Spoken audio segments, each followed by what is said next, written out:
পেশায় ড্রাইভার, চাকরি করেন কিশোরগঞ্জ জেলা জজ কোর্টে।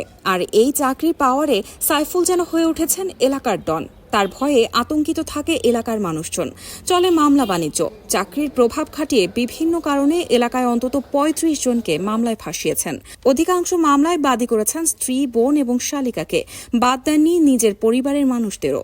আমরা বিগত 10-15 বছর ধরে আমরা বুঝতেছি, এর সাথে চলতেছি, দেখতেছি, আর অত্যাচারের মধ্যে রাখছে আর মামু। আর এরা উঠে যে একটা অত্যাচার করতেছে, এরা এটা মানে আল্লাহ দুনিয়াতে কোনো মানুষ এইভাবে করে না।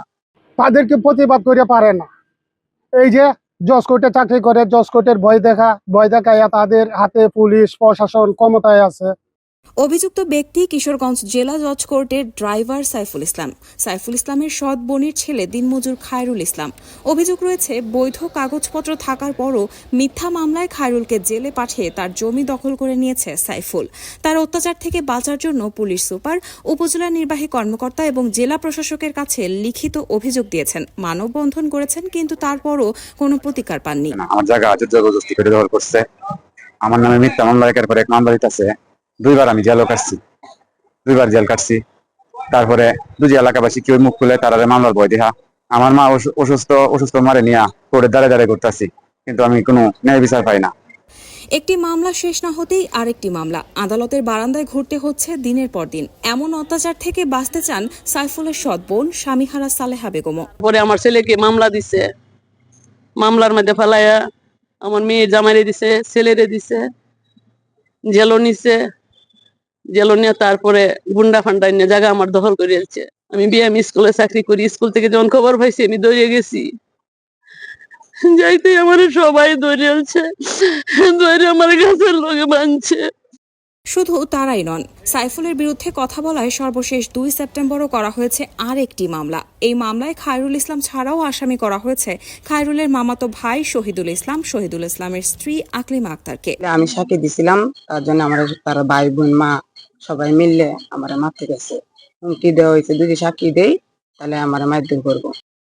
সাইফুলের আমলনামা এখানেই শেষ নয়। তার ছোট ভাই সিরাজুল ইসলাম প্রবাস থেকে ফেরার পর সম্পদের ভাগ দাবি করলে তার বিরুদ্ধেও করা হয় মামলা।